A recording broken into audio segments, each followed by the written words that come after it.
Assalamualaikum teman-teman. Perkenalkan, kami dari Prodi Pendidikan Agama Islam semester 4 kelas 4A. Pada video kali ini, dalam mata kuliah Administrasi Pendidikan, kita akan bersama-sama membahas tentang administrasi belajar dan pembelajaran. Bersama kami kelompok 4 yang beranggotakan yang pertama, Rahmatullah dengan NIM 2012100009. Yang kedua, Nida Maulida Fitriah dengan NIM 2012100026. Dan yang terakhir, Ibrahim dengan NIM 2012100034. Baiklah, kalau begitu, yuk kita masuk ke pembahasannya. Simak baik-baik ya.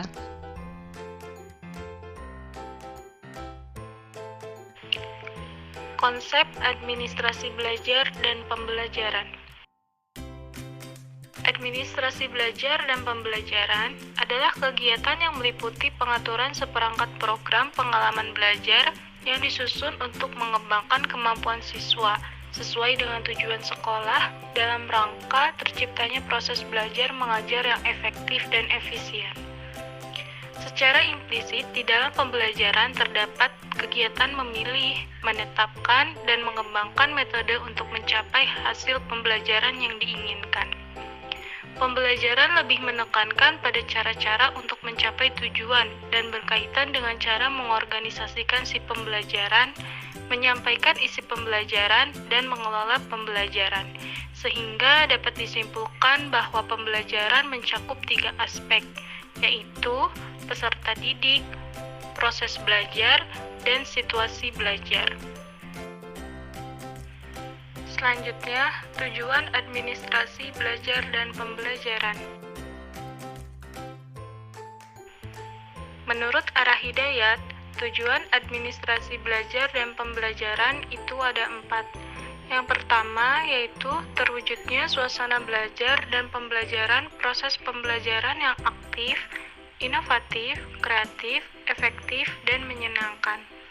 Yang kedua yaitu terciptanya peserta didik yang aktif dalam mengembangkan potensi yang ada di dalam dirinya untuk memiliki kekuatan spiritual keagamaan, pengendalian diri, kepribadian kecerdasan akhlak mulia, serta keterampilan yang diperlukan dirinya, masyarakat, bangsa, dan negara. Yang ketiga yaitu terpenuhinya salah satu dari 4 kompetensi tenaga kependidikan untuk menunjang profesi guru sebagai manajer pendidikan atau konsultan manajemen pendidikan. Yang keempat yaitu teratasi berbagai masalah mutu pendidikan.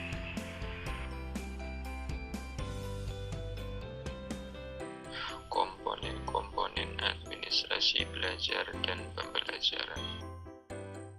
Komponen merupakan kumpulan dari berbagai item yang saling berhubungan satu sama lain, yang merupakan hal penting dalam proses belajar mengajar.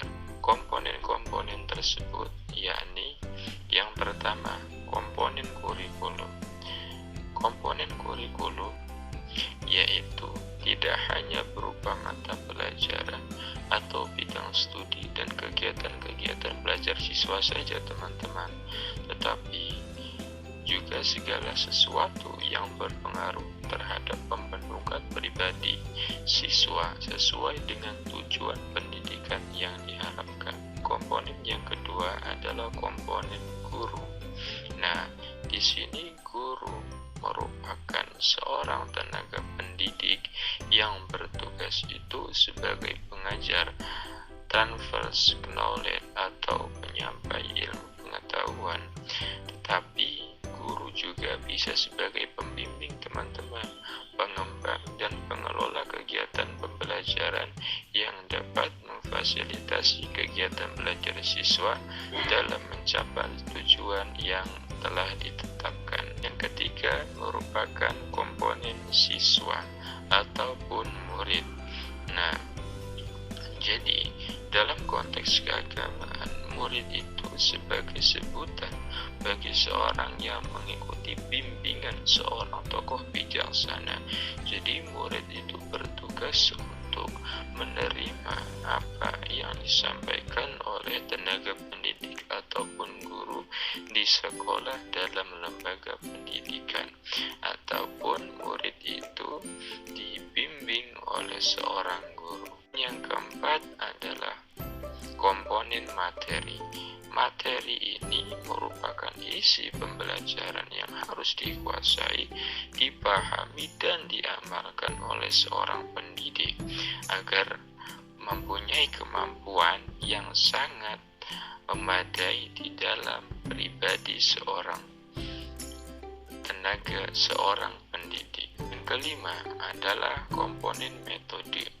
Metode pembelajaran merupakan cara yang dapat dilakukan untuk membantu proses belajar mengajar agar berjalan dengan baik dalam penyampaian materi. Yang keenam adalah komponen alat pembelajaran atau bisa disebut dengan media.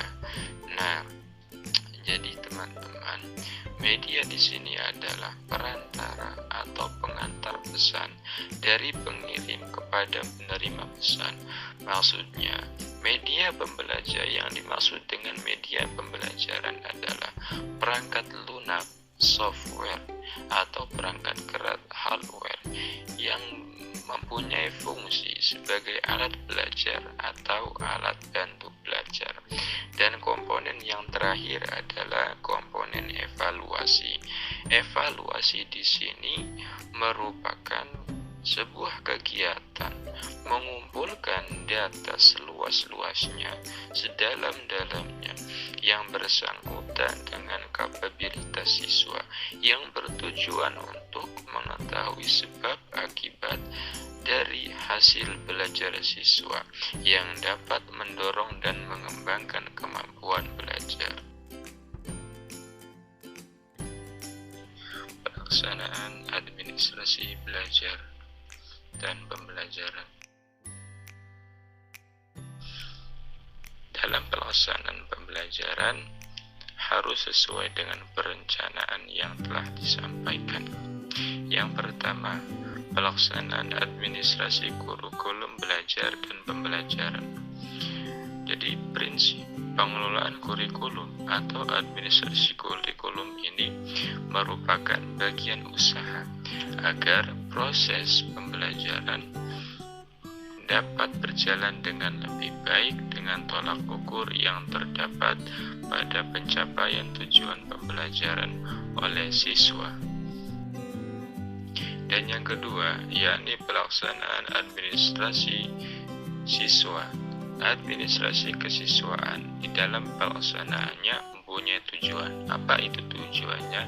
Yakni untuk mengatur berbagai setiap kegiatan dalam bidang kesiswaan agar kegiatan pembelajaran di sekolah maupun di madrasah dapat berjalan secara lancar, tertib, teratur, serta mencapai tujuan pembelajaran di sekolah. Dan yang ketiga, yakni pelaksanaan administrasi metode belajar dan pembelajaran.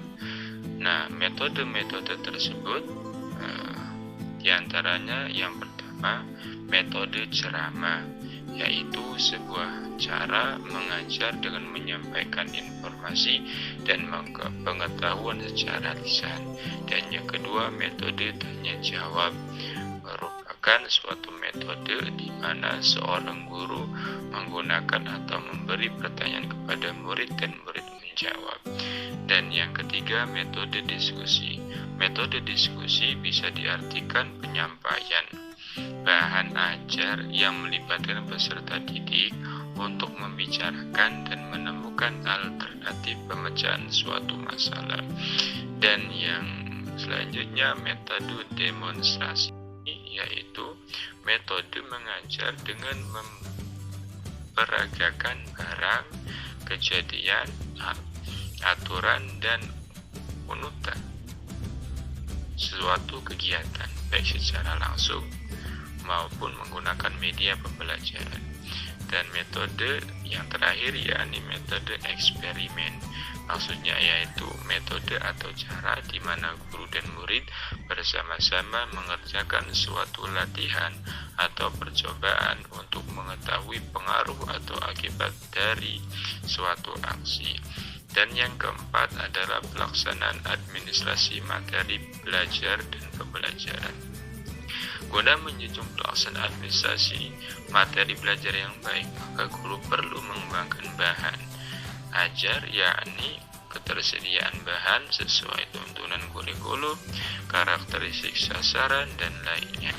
Dan yang kelima yakni pelaksanaan administrasi media belajar dan pembelajaran. Pelaksanaan administrasi media dalam pembelajaran dapat membantu peningkatan pemahaman siswa, seperti itu. Jadi dalam hal ini dikatakan bahwa fungsi media adalah sebagai alat bantu dalam kegiatan belajar mengajar. Dan yang terakhir yaitu pelaksanaan administrasi evaluasi belajar dan pembelajaran. Pelaksanaan evaluasi pembelajaran bisa dilakukan dengan maupun non-tes, seperti itu. Yang pertama dengan tes. Tes merupakan suatu alat pengumpulan informasi, gitu. Dan yang kedua dengan non-tes. Selanjutnya, faktor pendukung administrasi belajar dan pembelajaran. Faktor pendukung administrasi belajar dan pembelajaran bisa teman-teman lihat dapat dijabarkan sebagai berikut. Yang pertama, komponen perangkat keras atau biasa disebut hardware, yaitu meliputi ruang belajar, peralatan praktik, laboratorium, dan perpustakaan. Yang kedua, komponen perangkat lunak atau biasa disebut software, yaitu meliputi kurikulum, program pengajaran, manajemen sekolah, dan sistem pembelajaran. Dan yang terakhir, perangkat pikir atau biasa disebut brainware, yaitu menyangkut keberadaan guru, kepala sekolah, anak didik, dan orang-orang yang terkait dalam proses pendidikan itu sendiri. Nah teman-teman, itulah pembahasan dari administrasi belajar dan pembelajaran. Mungkin hanya itu saja yang bisa kelompok 4 sampaikan. Kurang lebihnya kami ucapkan mohon maaf dan terima kasih. Akhirul kalam, wassalamualaikum warahmatullahi wabarakatuh. See you next time. Bye-bye.